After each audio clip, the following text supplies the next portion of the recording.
Buenas tardes, todo el mundo. Gracias por estar aquí en el conversatorio con los ganadores del Premio Gabo en categoría texto. Yo digo los ganadores porque para llegar a este momento estos textos pasaron por una selección exhaustiva entre lo mejor y de lo mejor en Iberoamérica. Y una cosa personal, para mí este es el momento favorito del Premio Gabo, porque yo escribo y me encanta escuchar el proceso de cómo nacen las historias, cómo es la reportería, cómo es el momento de enfrentarte al texto, cuándo tienes certezas, cuándo tienes dudas. Así que lo que voy a proponer es que cada uno de ellos me vayan contando el origen, la reportería y el proceso de escritura. Al final vamos a tener 10 minutos de preguntas, así que van ahí ya elaborándolas y viendo qué quieren saber sobre esto.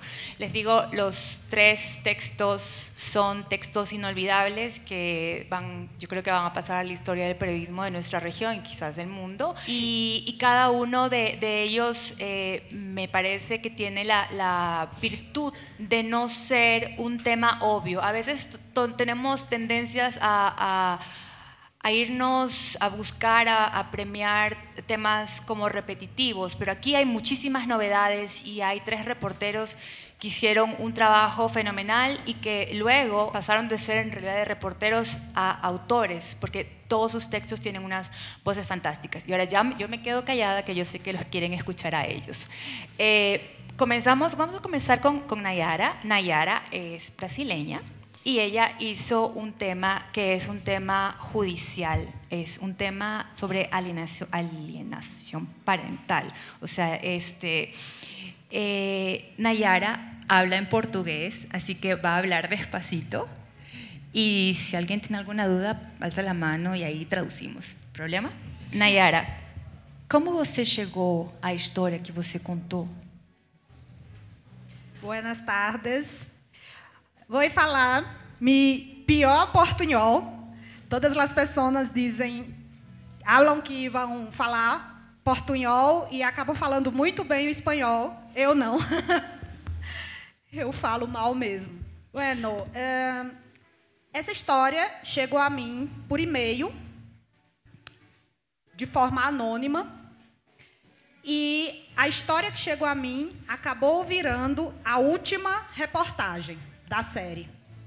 Porque ao longo da apuração, que levou 1 ano, eu fui descobrindo coisas muito mais graves, muito mais sérias, e inclusive essa questão do envolvimento de todo um sistema de justiça em defesa, né, de pais abusadores, pais violentos, pais que devem pensão. Pensão, sim. Pensão alimentícia. Pensão alimentícia para os seus filhos. Então, a história que chegou a mim primeiro era de que esses pais acusados, né, que respondiam processo por abuso sexual de crianças, por violência doméstica e por não pagarem pensão. Eu não sei como é aqui, mas no Brasil, se um devedor de pensão alimentícia ele é preso. Isso é muito sério, assim, é uma prisão muito certa que acontece. Então, esses pais, homens que estavam respondendo a processos como esses e que, inclusive, já tinham mandado de prisão, já tinham sido presos, estavam fazendo lobby no Senado Federal para tornar a lei de alienação parental muito mais severa para as mulheres. Eu não sei se vocês entendem o que é a lei de alienação parental. Ela só existe nesse formato no Brasil. A lei, ela basicamente diz que é possível que alguém implante falsas memórias na cabeça de uma criança. Niña. De um Sim, ninho, criança, ninho, ninha. De forma que essa criança, esse hijo, passa a criar falsas histórias. Portanto, ele pode inventar que o pai abusou dele, inventar que foi agredido, né, que está sofrendo maus tratos, por influência de um dos pais, do padre ou da mãe. Sim. E E por conta disso, isso é considerado muito grave e existe uma punição para isso. Quem pratica alienação parental pode perder a guarda do filho. Então, perder a custódia. Isso. Então, o que acontece é que a criança, o que eu descobri ao longo da apuração é que acontece com muita frequência nas varas de família, né, na justiça, que uma criança conta para a mãe que está sendo abusado, a mãe denuncia aquele pai, geralmente casais separados, né? A mãe denuncia aquele pai, o pai alega que está sendo vítima de alienação parental e, depois de um processo judicial, o que acontece nos casos que eu narrei na reportagem é que a mãe perde a guarda do seu filho para esse pai. Ok. Obrigada, Nayara. Tem muchas cosas que yo quiero preguntar después, mas ahora quiero que Marcela nos cuente el origen de esa historia bellísima que se llama Los vuelos de Alicia. Una vez más, leyendo a Marcela, descubrí cosas de las que no tenía idea. El tema de los vuelos de la muerte siempre se relacionan con las dictaduras del Cono Sur y en México no es algo de lo que se hable. ¿Cómo surgió esta historia, Marcela? Claro. Bueno, primero, gracias y buenas tardes a todos. Pues los vuelos de Alicia tendría dos fechas posibles. En 2001 yo cubría un proceso en México que se llamaba, cuando gana Vicente Fox y dicen que van a juzgar los delitos del pasado, se crea una fiscalía y de pronto entrevisto a una mujer de mi edad, una joven, que me decía que estaba buscando a su madre desaparecida en los 70s. A mí me sorprendió mucho, pues porque las dos éramos de Chihuahua. Ella vivía muy cerca de mi casa y yo no tenía idea de lo que había pasado en los años 70, en lo que en México llamamos todavía malamente la guerra sucia, ¿no? Y ya de ahí, pues siempre estuve cubriendo su caso. Ya después esa fiscalía no funcionó, pero ella de pronto me llamaba y me decía: oye, tengo pistas, parece que mi mamá puede estar en un psiquiátrico. Entonces nos íbamos juntas a buscar en las noches, o dicen que en los 90s mi mamá habló, o está tal tipo que la pudo haber torturado, está vivo. ¿Quieres llamarle? Y las dos asustadas, pues yo también muy joven.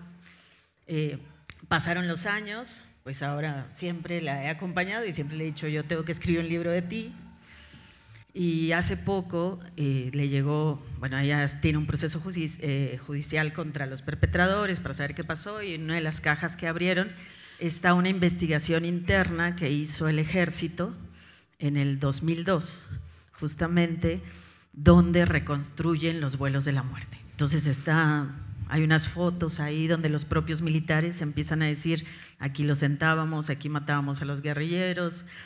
E incluso hay una foto donde se ponen todos acostados, cómo ponían los cuerpos de los, bueno, que ni siquiera todos eran guerrilleros, pues de disidentes políticos, antes de que el avión despegara en Acapulco, en la base aérea militar de Pie de la Cuesta. Pues fue muy choqueante ver estas fotos, ¿no? Y Alicia todo el tiempo también decía: es que los últimos sobrevivientes, ella se hizo historiadora y también antes ya había estudiado Derecho, para seguir investigando sobre su mamá. Entonces decía: los últimos sobrevivientes la vieron un día antes de que salieran estas bitácoras. Y ya, yo tengo un sitio web, bueno, yo coordino un sitio web con otros que se llama ¿Dónde van los desaparecidos? Desde el 2002, sin saberlo, ese es mi tema. Entonces, pues yo cubro todo el tiempo las desapariciones presentes y también las del pasado. Y bueno, pues la historia, nada, de repente Amphibia sacó una beca súper interesante que se llamaba Laboratorio de No Ficción Creativa. Pues apliqué y ahí decía, bueno, pues que si quería hacer una historia. A mí me da risa porque yo puse en los motivos por los que quería aplicar a esa beca, les dije, porque ya estoy cansada un poco de editar, quiero volver a escribir. Y ya no quiero escribir sobre desapariciones, ya no quiero escribir sobre muertes y tal. Y cuando ponen, ¿cuál es el tema? Yo, los vuelos de la muerte, la desaparición de los guerrilleros, tal. Yo misma lo lancé, pues de repente me dicen, bueno, sí, te quedaste en la beca. Y en la beca, bueno, pues en una de las clases hablaban mucho del periodismo situado, ¿no? Y el periodismo situado y tal. Y también en ese tiempo yo así de, ¿y periodismo y el collage? Bueno, porque veo mucho a lo de Pere Ortín y a Cristian y todo lo que hacen. Entonces ya dije, bueno, pues si es un periodismo situado, tengo que ir a Acapulco, tengo que ir a buscar gente y tengo que ir a ver pues si hay sobrevivientes, lancheros, cómo era esa base militar que desde hace 20 años sabemos que existe, pero nadie ha entrado. Y bueno, pues de ahí empezó esta idea de tiene que ser algo situado. Y también, o sea, y pensaba yo, pues, cómo narrarlo, y bueno, y un poco, pues, surgió también de un deadline, porque nos pusieron fecha de cierre, y esas son las mejores crónicas, cuando ya tienes que entregar algo y no hiciste. Entonces ya dije, pues me voy a lanzar a pie de la cuesta, voy a ver qué veo, ahí un poco sin plan, pero bueno, ahí empezaron a pasar cosas en el viaje que no pensábamos. Alicia me dijo, yo quiero ir a ver cómo es ese lugar. Y pues vamos, y ahí estuvimos, y luego no voy a hacer spoiler porque al rato vamos a hablar de lo que pasó. Sí. Diego, los caballos, la noche de los caballos. También es otra historia de esas de las que uno no tiene idea de que ocurren, y es una historia muy, muy poderosa y con muchísimos elementos que se combinan. ¿Cómo llegaste a esta historia? Bueno, buenas tardes. Perdonen la voz porque... Las fiestas. Sí, lo que descubrí es que el nivel de periodismo acá está a la altura de las fiestas. O sea, como exactamente. Las fiestas te las ponen allá arriba y después no puedes bajar. Pero bueno, vamos a hacerlo mejor. En 2019 más o menos salió una noticia que ocupó, digamos, en la televisión argentina, tuvo una semana, digamos, ahí arriba, que habían encontrado en un campo 700 caballos que estaban agonizando, algunos muertos, enfermos.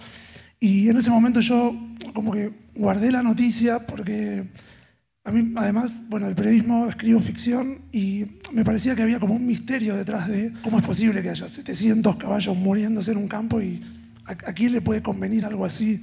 Me parecía como que era un espacio abierto para pensar un cuento o un relato. Y la guardé ahí, después nunca escribí nada, ningún relato, nada. Y en el 2023 más o menos, no sé qué fue en una charla que le conté a un amigo, me dijo, ¿y por qué no volvés a fijarte también qué pasó? Que es algo que a veces también hacemos los periodistas, guardamos historias y una vez que avanzan las causas judiciales, pasan otras cosas, se profundiza, podemos volver y contar una crónica. Así que bueno, me volví a meter en el caso a ver qué había pasado y lo primero que encontré fue, claro, que se había destapado una olla gigantesca en relación a que todos esos caballos estaban abandonados porque había una mafia que los había dejado ahí para después llevarlos de una manera clandestina a un frigorífico, y que como esa mafia estaba siendo perseguida por otros delitos, no se habían podido hacer cargo ni mínimamente. Cada tanto, viste, les tiraban un poco de comida, un poco de agua, pero ni eso. Entonces los caballos se habían empezado a morir de inanición, el pasto había dejado de crecer y lo único que crecían eran unos yuyos venenosos y por eso se terminaban intoxicando y muriendo. Y bueno, y había toda una causa judicial armada, entonces me contacté con una abogada que era como si fuese la querella de las personas que se hicieron cargo de esos caballos, que son miembros de una ONG. Y bueno, me empezó a contar, me dijo, pero nosotros hicimos el rescate más grande de caballos, por lo menos de Latinoamérica, y no sabemos si del mundo, porque nunca nadie nos dijo que algo así pasó en el mundo.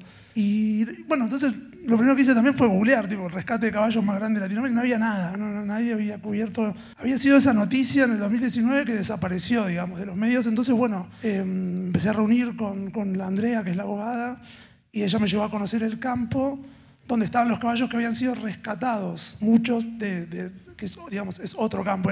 El primer campo donde estaban agonizando se llamó el campo de la muerte, el campo del horror, también fue más famoso por eso. Y bueno, y Andrea me llevó al otro campo, que era el campo donde estaban los caballos que habían sido rescatados, y que muchos de ellos, que fue, creo que desde que presentamos la nota, no sé cuántas personas me preguntaron por qué los amputan, o sea, es como, ¿qué es lo que pasa ahí? Y bueno, resulta que, claro, llegan a veces tan enfermos, las ONGs estas rescatan caballos también no solo de las mafias, sino también de gente que los deja tirados en las rutas, en las calles, que los maltratan. Y tienen enfermedades que, bueno, justamente como los seres humanos, para que no avancen y les coman el resto del cuerpo, se amputan. Pero era muy loco porque no existe, o sea, nosotros podemos amputar gatos, perros, porque son considerados como parte de la familia, digamos, son seres, animales domésticos, pero a nadie se le ocurre amputar un caballo, porque un caballo es un animal productivo, o sea, si no produce nada, si no corre, si no transporta cosas, no sirve. Entonces, estas ONGs que se dedicaban a mantenerlos con vida, o sea, ese es su objetivo, es mantenerlos con vida y que disfruten de una vida. Entonces, bueno, primero los empezaron a amputar, algunos caminaban con 3 patas y a mí me contaron una historia que fue increíble, que ellos tienen algunas visitas. El campo de las ONG es un campo que está escondido, porque muchas veces las personas a las que ellos les sacan los caballos llegan a buscarlos de forma violenta. Entonces se mudaron algunas veces y ahora están en un campo escondido. Pero hacen visitas a gente que saben que es de confianza o gente que quieren que vea los caballos. Y fue un hombre que les dijo, pero este caballo podría caminar como camino yo. Y les mostró que él tenía una prótesis. Entonces volvió al mes siguiente con los materiales que le habían sobrado de las prótesis que se había hecho a lo largo de su vida y con una especie de diseño de una prótesis para un caballo. La hicieron con caños de escape de motos y fibra de vidrio y de forma súper artesanal. Y bueno, el caballo empezó a caminar con una prótesis. Y es algo que no se había hecho en ninguna parte del mundo. O sea, entonces los empezaron a llamar de Estados Unidos, de España, de la India, ¿cómo se hace esto? Y ahí yo dije, bueno, pero esto es una locura, ¿no? O sea, esto es mejor que el cuento, o sea, mejor entre comillas, ¿no? Pero esto es más loco que escribir un cuento. Así que bueno, ahí dije, me pongo a investigar a full, o sea, y estuve un año haciendo más o menos entre la investigación y la escritura de la historia. Bueno, pues, gracias, Diego. Gracias. Ahora le voy a preguntar a Nayara sobre las dificultades de cubrir un tema judicial. O sea, ustedes saben cómo son los procesos judiciales, que son hojas y hojas, parecen libros y libros, y también cómo desentrañar el tema de la duda. Siempre nos queda el asunto de que si esto es él dijo, ella dijo. Como tiene a certeza, como jornalista, de que você não está sendo injusta e demais. Me explica como foi isso, porque eu acho que é compromisso ético muito importante e você fez de um jeito muito correto. Bom, sí. ¿No le entendí? Nada. Ok, ¿saben qué? Ya, hagamos lo siguiente. Você fala 1, 2 orações e eu les traduzco. Listo. Ok. Grande, Sabrina. Grande. Bom, obrigada. em casa. Bom, quando eu comecei a apurar, eu tinha essa dúvida. Como saber, em um processo judicial que envolve uma disputa entre pai e mãe, quem está certo? Cuando ella comenzó la investigación, la reportería, esa era la duda que tenía. ¿Cómo averiguar en un proceso judicial quién tiene la razón? Então, eu criei... Primeiro, eu senti a necessidade de ler os processos na íntegra. Foram cerca de 20 casos, cada com 3.000 páginas de processo. Sí, entonces sintió la necesidad de leer los procesos completos. Entonces, 20 casos y tenía cada caso como 3.000 páginas. O sea, ese es el nivel de lectura con el que comenzó, con el que partió Nayara. Então, eu precisei ler isso na íntegra para entender como se eu tivesse julgando novamente aqueles casos. Ya, y ella necesitaba leer totalmente los casos porque era como para sentir que ella estaba juzgando nuevamente los casos, viendo. E um critério essencial foi que eu só usei na reportagem processos em que as crianças, que nos autos do processo, as crianças falavam, as crianças contavam suas histórias, o que tinha acontecido. Entonces, su criterio editorial fue que solamente tomó para el texto los casos en que los niños hablaban dentro del proceso judicial. E que tinha também laudos, no caso de denúncia de abuso sexual, laudos atestando que houve abuso sexual de órgãos públicos, no de psicólogos contratados por una de las partes. Y además en esos casos otro criterio importante de ella es que tenía que haber un registro oficial, laudos oficiales de órganos públicos, de que hubiera abuso sexual o cualquier tipo de abusos. Ella no usó ningún tipo de informe de psicólogos particulares. Sí. Eu acho também. Bom, esses foram os critérios para tirar essa dúvida de que a gente estava adotando que a gente estava valorizando só um lado, né? Como se não tivesse ouvindo os dois lados. Então a gente ouviu, eu ouvi através dos laudos, através dos autos dos processos, o que as crianças estavam dizendo, o que as crianças estavam contando e o que os laudos médicos, psicológicos y psiquiátricos estaban contando. Entonces ella contó solamente lo que estaba en los laudos psiquiátricos, médicos, psicológicos, oficiales, porque ella no quería que se pensase que estaba solamente escuchando a un lado. Ella escuchó lo que estaba en el proceso judicial. Listo. Sí entendieron que era alienación parental. El tema es... Sí, el de ella. Ok. Es que no entendieron la primera parte. O que é alienação parental? Alienação parental é uma ideia, é uma teoria que surge de psiquiatra chamado Richard Gardner. Alienação parental é uma ideia que surge de psiquiatra chamado Richard Gardner. É psiquiatra psicanalista estadunidense. Psicoanalista estadunidense. Que ele criou, ele na época defendia, fazia laudos para defender homens acusados de abuso infantil. Que naquela época hacía laudos para defender a hombres acusados de abuso infantil. Ele criou essa teoria que diz que é possível implantar falsas memórias na cabeça de uma criança. Ele criou essa teoria de que é possível implantar recuerdos falsos en la cabeza de un niño. E a partir disso, ele defendia na época que quando uma criança que é vítima de alienação parental, ou seja, uma mãe implanta falsas memórias na cabeça de uma criança para que essa criança denuncie falsamente o pai por abuso sexual. Então, aquele pai não teria praticado abuso sexual, era a criança que estava criando falsas memórias incentivado ou estimulado pela mãe. Entonces, este psiquiatra argumentaba que lo que existía en realidad era madres que le implantaban recuerdos falsos a los niños para que los niños denunciaran a sus padres y de ahí pasaran a los procesos judiciales. Essa foi a teoria que gerou a lei de alienação parental no Brasil e que só existe nesse formato no Brasil. Y esa fue la teoría que originó la ley de alienación parental de los padres en Brasil y que en ese formato solo existe en Brasil. Muchas gracias.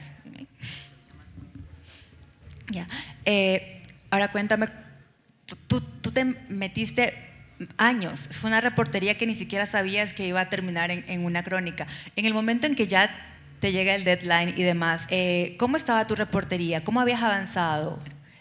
¿Cómo fue la reportería ya desde el momento en que decidiste que ibas a contar esa historia?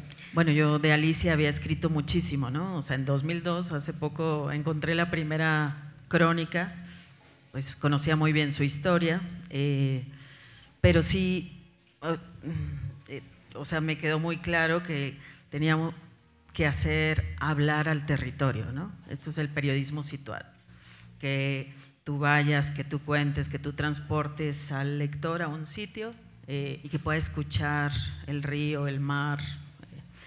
Entonces, bueno, pues me quedaba claro que tenía que ir a Acapulco y como así, pues me lancé como como siempre se dice en México, como el borras sin saber mucho. Digo, sabía de la base militar, pero me fui a recorrer los lugares después de leer muchísimo. Bueno, yo leo mucho de Colombia, de los ríos, de los muertos tirados al río y todo eso, pues es parte de mi trabajo. Pues dije, bueno, tengo que ir a cementerios donde haya fosas comunes, como a tratar de ver si algo sobrevivió con los años, pero pues no, después de tantos huracanes y todo, pues muchas tumbas rotas, o ya pues, que se las tragó el mar. Era un poco, sí, o sea, pensando que hay muchas personas enterradas como no identificadas. Y luego, por otro lado, empecé a hablar con lancheros y que decían, pues, por dónde el mar, o sea, como de si hay algo, a dónde lo lleva el mar. Entonces hay otro lugar que se llama Barra de Coyuca.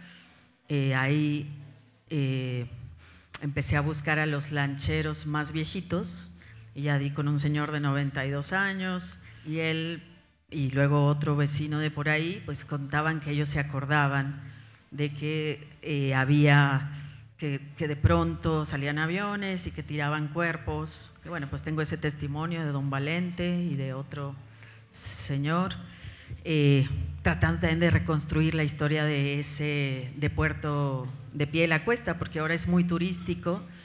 Y luego también todo en Google Maps, tratando de ver por arriba cómo es la base militar, en un hotel al que, pues a subirse hasta, bueno, no sé, me subí a muchos hoteles y todo, tratando de ver por arriba, porque necesitaba entender geográficamente cómo era el espacio.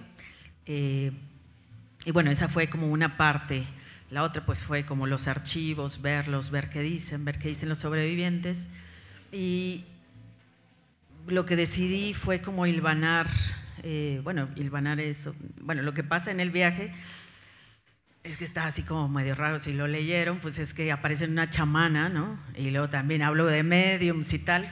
Pues yo siempre he escrito de desapariciones, desde muchas ópticas, pero esta vez, cuando íbamos a ir a Pie de la Cuesta, pasaron cosas, bueno, mi vecina, antropóloga, estaba en mi casa y de repente dice, voy a ir a Pie de la Cuesta porque vamos a hacer una ceremonia por mujeres que murieron por el COVID, luchadoras sociales, con puras mujeres de la zona.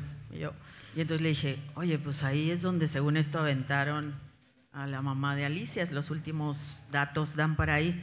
Entonces dice, ¿tienes una foto? La queremos poner en el altar para las otras mujeres. Y entonces, bueno, eso hicieron, pero cuando estaban en la ceremonia, la mujer, como la chamana que guiaba esa ceremonia de mujeres de despedida para liberar el alma, empezó a preguntar que quién era la de esa foto.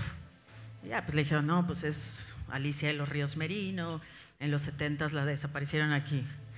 Pasó el tiempo y entonces mi vecina me dice, oye, dile a Alicia que esta mujer quiere hablar con ella porque dice que el espíritu de su mamá no la deja.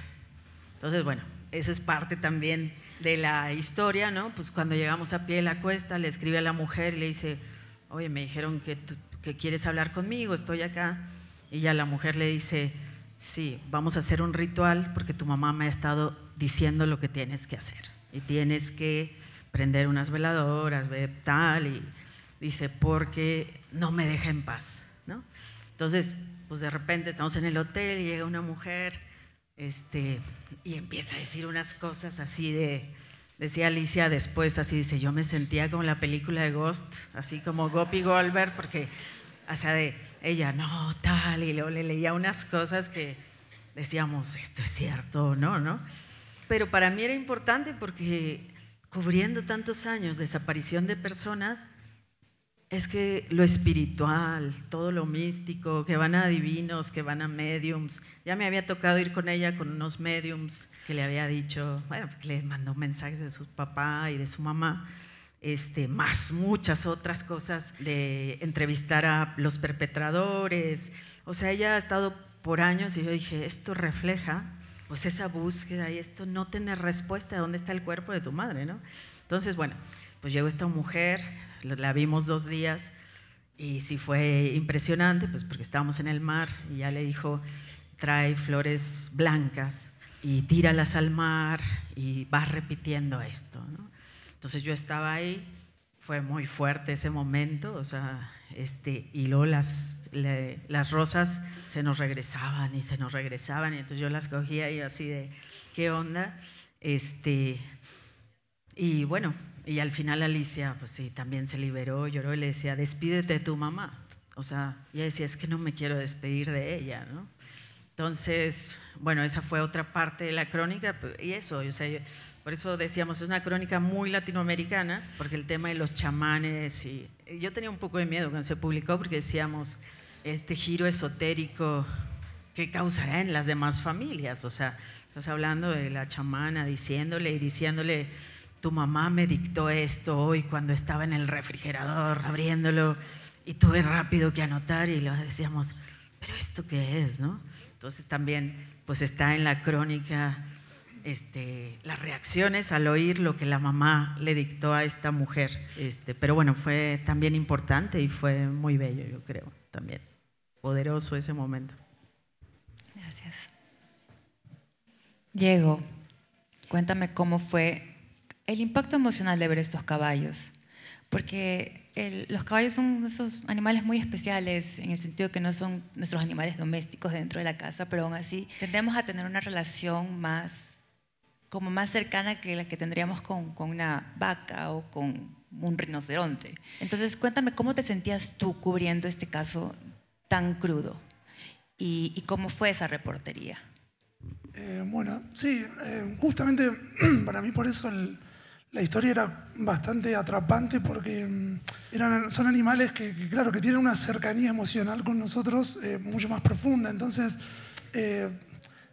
pero a mí hubo algo que capaz me marcó mucho, que ligado a lo que vos decís, que fue, bueno, yo estuve yendo como 3-4 meses al campo donde estaban los caballos, y hablando mucho con Florencia, que es la que maneja la ONG un poco, que es un poco la protagonista de la crónica.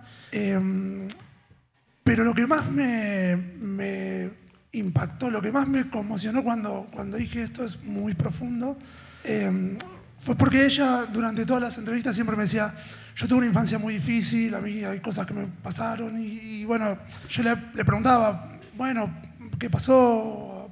¿Viste? Y veía que ella volvía a dar algún giro y dejaba de hablar o hablaba de otra cosa. Bueno, no seguía preguntando, hablábamos de otra cosa, y una tarde, digamos, que fui, que como que ya se habían ido la mayoría de los voluntarios, ella se quedaba de guardia, y estábamos tomando mate, y en un momento me dijo, bueno, a mí, yo cuando fui chica, yo fui abusada durante casi 8 años por mi padrastro.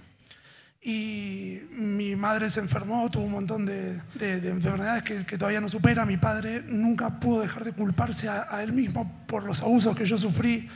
Y me dice, claro, porque ella siempre me había dicho que ella se identificaba con los caballos, como así se ven en las fotos, porque los caballos son animales que sufren en silencio, me decía. Son animales que no lloran, no se defienden como se puede defender hasta un perro o un gato. Digamos, se dejan golpear, se dejan hacer cualquier cosa y no lloran tampoco. Entonces ella siempre me decía, yo me identifico mucho con ellos. Y cuando esa noche tarde me contó, yo nunca lloré, yo nunca hacía nada, yo nunca decía nada de las cosas que me hacían, hasta que lo pude contar. Pero cuando yo conocí al caballo, me dijo, yo me sentí completamente identificada, y por eso quise rescatarlos, y por eso cuando los veía que si no los amputábamos se morían, yo quise amputarlos. Porque en ese momento, cuando ella empezó a amputar caballos, era una práctica que no se hacía y que estaba condenada incluso por las otras ONGs, porque sentían las otras ONGs como que ella estaba experimentando con los animales, que era como una cosa medio mengeliana casi.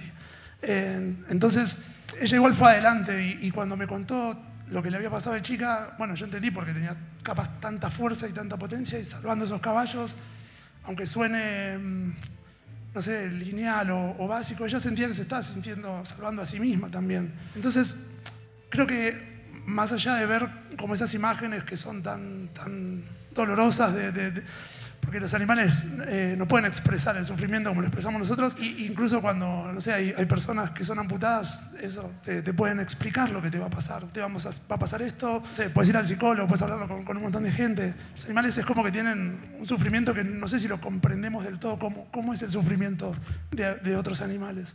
Entonces, todo ese sufrimiento, pero conectado a toda la historia de ella, fue como que ahí fue un golpe muy grande para mí, y eso fue lo más conmocionante. Bueno, eso. Gracias. Nayara, agora, desculpa, voy a comenzar en español. Le voy a preguntar sobre ese gran momento en el que los periodistas a veces tememos, cuando ya terminamos la reportería y tenemos este océano de información al frente, y a veces sentimos, por lo menos a mí me pasa, que me voy a ahogar, que no voy a saber por dónde ir, y entonces yo quiero saber cómo estructuraste, cómo procesaste toda esa gran cantidad de información para comenzar a escribir estos textos. Quando eu apurei tudo, eu vi que uma reportagem não daria conta de toda a informação que eu tinha. Cuando ella ya reporteó todo, se dio cuenta que un solo reportaje no tenía el espacio suficiente para abarcar todo el material que ella tenía. Foi ano de investigação, foram mais de 30 entrevistas e foram, dentro da série, são 11 histórias, cada uma com histórias, né, 11 histórias diferentes, embora comuns em algumas questões, né? Entonces fue un año de investigación, fueron 30 Mais de 30. Más de 30 entrevistas y 11 histórias na reportagem. Y 11 historias que salen en los reportajes de la serie. Então eu separei as histórias de acordo com as semelhanças, né? Primeiro, os casos que envolviam denúncia de abuso infantil. Ya, entonces ella separó las historias de acuerdo a sus semejanzas. Primero, los casos que involucraban historias de abuso infantil. Essas histórias, nessa reportagem, eu mostro como as mães elas são tratadas dentro do processo judicial como loucas, como más, como vilãs, na verdade, né? Ou loucas ou vilãs. En esa primera historia ella muestra cómo las madres son tratadas en el procedimiento judicial, que es como locas o como villanas.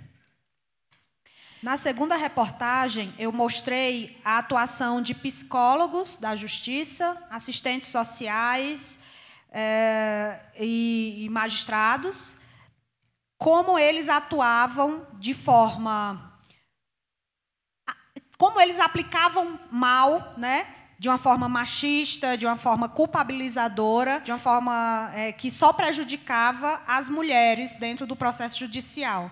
Principalmente, tratando principalmente dos psicólogos e assistentes sociais. Os laudos deles é que embasavam as decisões judiciais. En el segundo se dedica a la gente que trabaja alrededor, trabajadores sociales, psicólogos, las personas que escriben los laudos sobre los cuales se basan las decisiones judiciales, y cómo eran todos... se utilizaban criterios muy machistas en contra de las madres. A terceira reportagem, eu trouxe texto em primeira pessoa de uma mãe que os 2 filhos dela foram assassinados pelo pai. El siguiente fue la historia en primera persona de una madre cuyos 2 hijos fueron asesinados por el padre.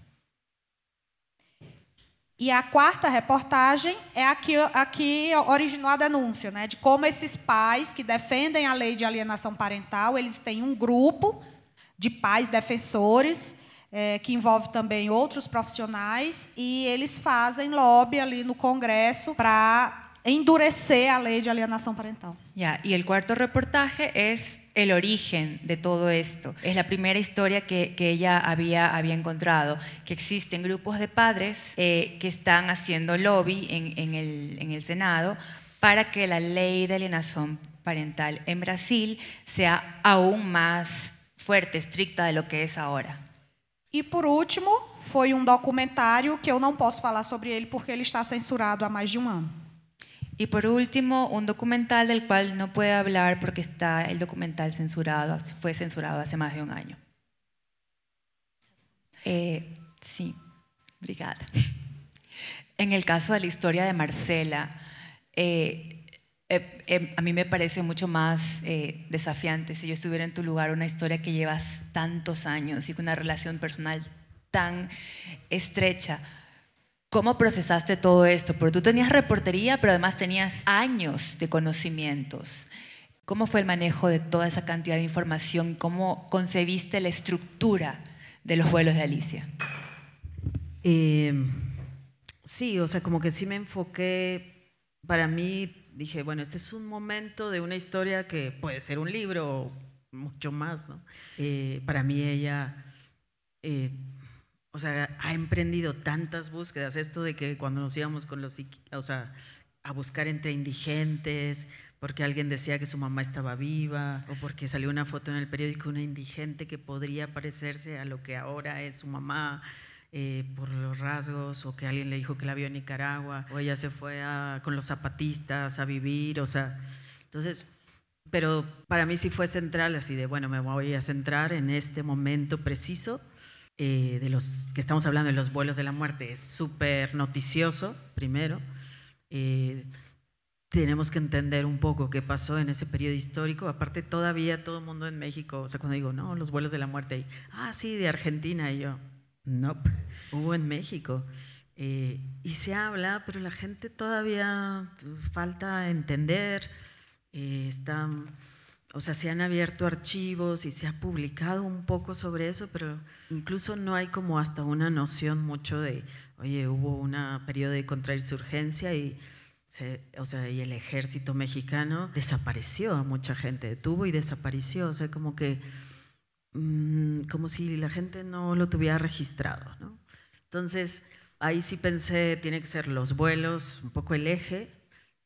Bueno, y luego cuando estaba en pie en la cuesta, mi crónica es muy como sensorial también, o sea, de pronto llego y voy con un lanchero y dice, no, güerita, le damos un viaje tal, en lancha y vamos a ver dónde se pone Luis Miguel las mascarillas, y vamos a la isla de las 7 sirenas y vamos tal, y dice, y vamos a ver dónde se filmó Rambo 2. Cabrón.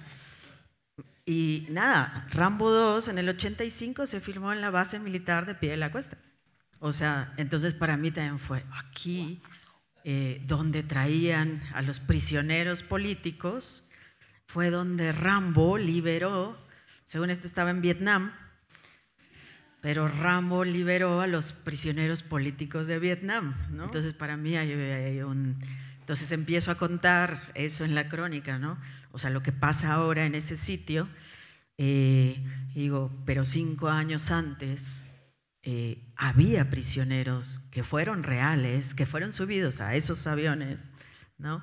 Y que estos eran comunistas, eran mexicanos y tal, y el ejército los desapareció, ¿no? Entonces hay una parte donde hago esa transición y yo uso eso de Rambo, que fue muy sorpresivo. Ahorita hay una comisión de la verdad y estaban impactados, ¿no?, del descubrimiento, pues es que todo el mundo sabe ahí que Rambo 2 se filmó porque te llevan a ver las locaciones y pues obviamente pues, me puse a ver Rambo 2, a ver qué, sí, o sea, pues sí esta base, o sea, porque los testimonios identifican algunos lugares a dónde los llevaban, ¿no? Entonces hay lugares que ya no existen, pero otros que sí los puedes ver en la película. Entonces eso también me pareció como interesante. Y eso, bueno, y el momento de la señora, que para mí, digo, cuento muy rápido, esta crónica es así como muy rápida, y también uso las cartas de Alicia, ¿no? Alicia se la pasa subiendo en Facebook cartas. Le cuenta, jefita, hoy hice tal cosa, ¿no? O sea, no es muy seguido, pero a mí me gusta mucho leer las cartas donde le cuenta a su mamá cómo le está buscando. Y yo traigo un rato así diciendo, o sea, queriendo hacer collage. Y mi libro, acabo de publicar un libro el año pasado, que es muy collage. O sea, que yo decía, voy a poner documentos, mamá. Entonces ahí dije, bueno, voy a contar una parte y pongo un pedazo de una carta de Alicia para que la gente sienta lo que es esta búsqueda, o sea, que no nomás vea como una crónica plana. Entonces, hasta incluso yo decía, pues es que de alguna manera ella es coautora de este texto, porque voy hilvanando con sus cartas lo que voy contando, ¿no? Entonces, cuando se hace abogada y le cuenta a la mamá, jefita, tal. Y ya, para mí era muy claro que tenía que terminar la crónica en este momento en el mar, aventando las flores y todo. Y bien interesante porque la mujer le decía, tu mamá dice, bueno, que le eches flores, porque algún día México va a reconocer lo que hicieron ella y los que están ahí con ella. Entonces, ella, bueno, en ese momento es que sí era bien fuerte, o sea, pensar de sí son muchos, y pues de alguna manera ellos abrieron camino a lo que hoy tenemos también, ¿no? O sea, ¿y por qué están proscritos y por qué nadie habla de los que en los años 70 intentaron hacer pues la revolución, que se habrán equivocado, ¿no? Y también no mencionaba a la mamá como, es alguien perfecto o tal, como siempre hacemos cuando son desaparecidos, sino es una mujer que tuvo opciones políticas y además la madre de Alicia, que se llama igual, las dos se llaman Alicia de los Ríos Merino. La madre de Alicia, embarazada, un día quiso secuestrar a la hermana del presidente. O sea, entonces también quería yo pintar de alguna manera a Alicia madre, aunque ahí todavía falta mucho, o sea, para que la gente también entienda lo que pasa en los 70s y contar la historia de Alicia. Pero es pues como una crónica que trata, hay pues, cosas muy apuradas, hay momento con el viejito, el collage y al final, bueno, esto donde Alicia dice, es que yo no quiero soltarla, yo no quiero dejar de buscarla, ¿no? Porque le dice, dile que ya, que la liberas, y ella dice, no, yo voy a seguir, o sea, y entonces pues ahí es un poco cuando acaba la crónica y ya, decidí que era eso, además pues por los deadlines y además porque en una revista, o sea, aunque es digital, ¿no? En Anfibia y en Quinto Elemento Lab, donde yo trabajo, pues sabes que el público te lee cierta cosa y que pues no me iba a exceder mucho más, no sé, de los 20,000 caracteres y haciendo las cosas caber ahí, ¿no? Ya. Diego, una cosa que impacta mucho en tu crónica son todos los niveles que existen y conviven en el texto. Tienes estas mujeres activistas, tienes los caballos, tienes la crueldad de los seres humanos y la bondad de los seres humanos. Tienes hasta, digamos, una vista colonialista. De Europa piden y explotan este recurso que está en Argentina sin importar cuáles son las consecuencias y demás. Y todo esto está sumamente bien entretejido. No se notan esas transiciones cuando las lees, pero luego te quedas pensando que has leído una cosa, pero has leído un montón de cosas. ¿Cómo conseguiste ese efecto al escribir? Difícil, facilita pregunta. No, está bien, sí. En algún momento sí, a mí me impactó mucho porque cuando hablaba con Florencia, ella me contaba cuando habían empezado a trabajar en barrios que usaban a los caballos, digamos, como para... a ver si ahora mejora, que usaban los caballos para transportar mercadería y todo. Las familias en los barrios muchas veces dormían con los caballos adentro de sus casas. Los caballos, digamos, dejaban la bosta adentro de sus casas y había como una especie de casos que se expandían de chicos que tenían un montón de enfermedades producto de dormir al lado de la bosta de los caballos. Y eso estaba íntimamente conectado con la exportación de carne que se vendía como gourmet en Francia, en Suiza, y digamos, como lugares que vos decís, no saben seguramente lo que está pasando en Argentina o de dónde sale la carne que se vende como gourmet. En algún momento fantaseé con viajar a Francia, entrevistar a un chef que había encontrado, que bueno, encontré bastante. Después no podemos hacer esas cosas, no tenemos plata para hacer esas cosas. Pero bueno, había bastante información de él y pude usar quería que esos dos lugares convivan en la crónica, porque era eso, era ir de un lugar a otro. Después, con respecto quizás a la pregunta, yo hace unos años empecé a trabajar como guionista y la verdad que es un trabajo que a los periodistas nos puede servir un montón porque te enseña mucho sobre estructura estructura narrativa y sobre cómo, esto que dicen de sembrar en un lugar para recoger en otro, es decir, dejar una información acá que va a explotar un tiempo después, no muy lejos porque si no nos sirve y no muy cerca porque si no se aplasta, pero con una distancia justa es como que hoy puedes conseguir eso. Y después lo que hice fue, sí, armar como las 3 líneas. Yo tenía una línea que era la del campo del horror, como que iba desde el inicio hasta que terminó el juicio, la línea que iba de saber que esos caballos eran, digamos, faenados de forma completamente clandestina hasta que se vendían en Europa de forma gourmet, y después lo que eran las mafias, cómo se construía, cómo funcionaban, que bueno, eso me llevó bastante tiempo de reportería, pero pude conseguir como hablar con cuatreros, que era lo más difícil. Los cuatreros son la gente que roba ganado en Argentina. Y entonces esas 3 líneas como que las armé y fui poniéndolas en orden casi cronológico, pero intercalándolas y de repente yendo un poco al pasado para explicar la ley en Argentina, por qué permitía una cosa así, porque como que lo loco es que en Argentina está prohibido tener un criadero de caballos para faena, es decir, para el consumo humano, pero al mismo tiempo somos el principal exportador de carne del mundo. Entonces, si no podemos criar caballos para comer, y somos los principales exportadores, ¿de dónde salen esos caballos? O sea, entonces, el SENASA, que es como el ente que regula la alimentación, dice, no, simplemente son caballos que una vez que quedan viejos o que no pueden, digamos, servir a los fines productivos, van al matadero. Está bien, pero eso no nos puede llevar con algunos caballos viejos a ser el principal exportador de carne del mundo.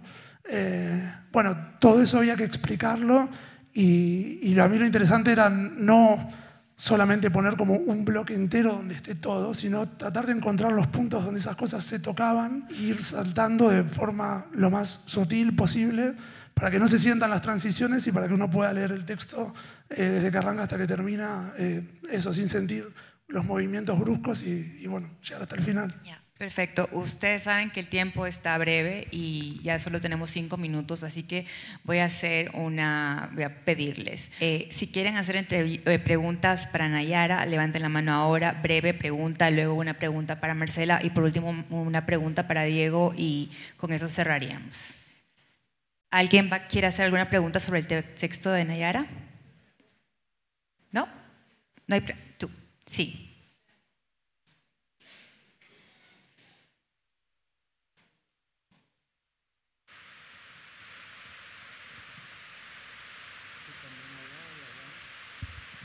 Bueno, es sobre, ella nos plantea cómo en su país solamente existe tipificado este delito, según lo entendí. Entonces, si su investigación la va a llevar a contrastar qué dicen, no sé, la psicología, la psiquiatría de otros países, porque entiendo que, pues, que entonces no es un delito realmente.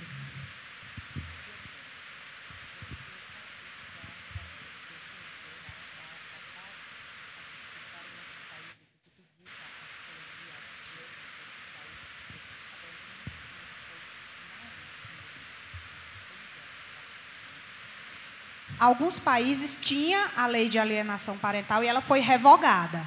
Algunos países tenían esa ley y fue revocada. Alguns países consideram que existe a prática de alienação parental, mas não existe uma lei específica que penalize, inclusive com a reversão da guarda, por exemplo. Y algunos países tienen el concepto, pero no tienen una ley que penalice con el quitarle la guardia a las madres. O que acontece aqui, a reportagem ela não questiona que exista disputa entre pai e filho. A questão é quando uma lei baseada em uma falsa teoria, né, existe e é aplicada para punir esencialmente mulheres. Ya, entonces, al final es una ley que existe y se aplica básicamente para castigar a las mujeres. Esto no está cuestionando que haya disputas entre padres e hijos, sino que se está cuestionando que se usa una ley de una teoría que no está realmente comprobada para castigar judicialmente a una parte. Ahora, una pregunta para Marcela también, bien breve. Ya. Yo tengo una pregunta para Diego, no sé si la puedo hacer. Pero Primero, bueno, para Diego y luego para Marcela. No, yo no. Ok, tú no. Bueno, no, pues primero que todo, felicitaciones a los tres por lo que nos han pues dicho hasta el momento. Voy a salir desbocado a leer todos los trabajos. Tienen que leerlos, son Sí, estupendos. O sea, y mi pregunta era, me parece muy enriquecedor la forma en la que tú pudiste, en medio del reportaje, añadir más temas al tema central, ¿no? Y cómo eso, y cuánto tiempo, y a nivel estructural lo pudiste manejar.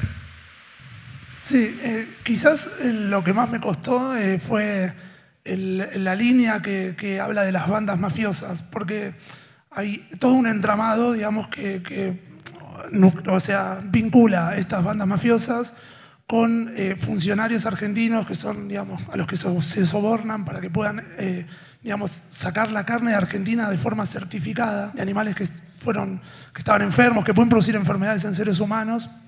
Y después lo que es la amplia red de políticos que encubren, porque hay focos muy fuertes de Argentina donde el cuatrerismo es más amplio y tiene que ver justamente con los intendentes de distintas localidades.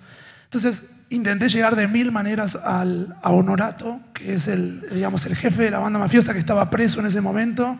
Intenté llegar a través de los hijos, a través de los abogados. Fui a una granja donde ellos venden distintos animales, donde vos llegás y ahí no les dije quién era igual, pero vos llegás y podés comprar animales y los ves ahí, te los matan ahí, tipo como los Simpsons, cuando el señor Burns mata a esa vaca, vos llegás y decís quiero esa vaca. Y bueno, y ahí también tenían carne de caballo, súper escondida. Yo obviamente no la vi, pero gracias a algunas fuentes infiltradas de alguna forma, me pasaron esos datos. Bueno, manejar toda esa línea sin opacar la luminosidad, porque justamente tampoco quería que sea eso, como una nota oscura en el sentido de que pienses que no hay nada más allá de esto y que no hay solución. Y quería que quede al frente también el trabajo de las ONGs. Creo que eso fue lo que más me llevó, como ese balance entre la luz y la oscuridad, que no se vaya tanto hacia la oscuridad, que era una tendencia que iba viendo en la estructura de la nota, fue volver un poco a la luz, esas cosas. No sé si respondía, perdón. Y ahora la última pregunta para Marcela. Y con eso vamos a cerrar. Lamento mucho que estemos tan tarde, pero también comenzamos muy tarde.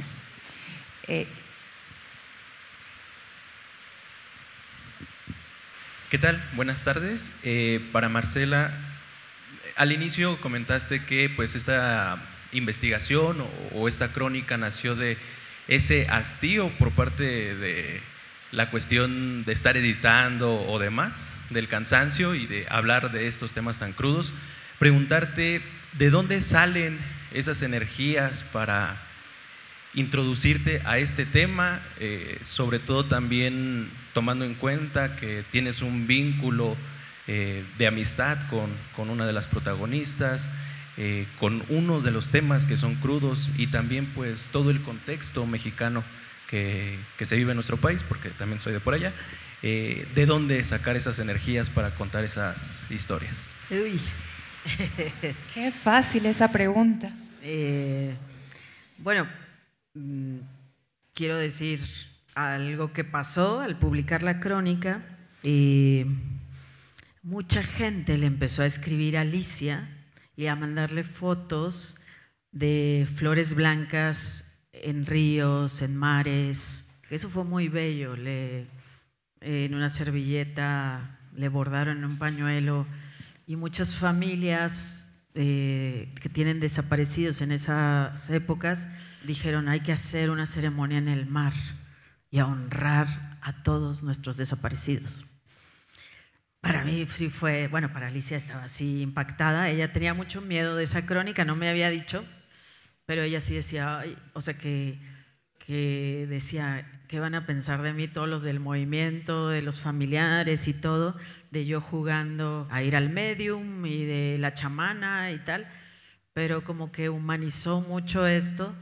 Y digo, y para mí esa fue como súper importante, y eso es lo que vemos y veo, y digo vemos porque yo trabajo en colectivo siempre, pues que hay, o sea, que hay tanta gente sufriendo y que habemos periodistas pues que tenemos esas habilidades de entrevistar a familiares, de lograr transmitir algo, de lograr investigar, que es como un don, una misión, no sé, y que yo muchas veces, y a mí siempre que me vas a ver, yo te voy a decir, esto es lo último que voy a hacer, y tal, y a los 5 minutos me cuentas un tema y te digo, vamos a hacerlo, ¿no? Entonces, para mí sí creo que es, bueno, para mí y para muchos es muy importante, y pensando siempre en las víctimas de la violencia en México, pues es lo que hay que hacer. O sea, por eso soy periodista. O sea, no sé, yo elegí el tema, me parece importante, y también cuando hablaba de lo espiritual, que era como esto de los chamanes,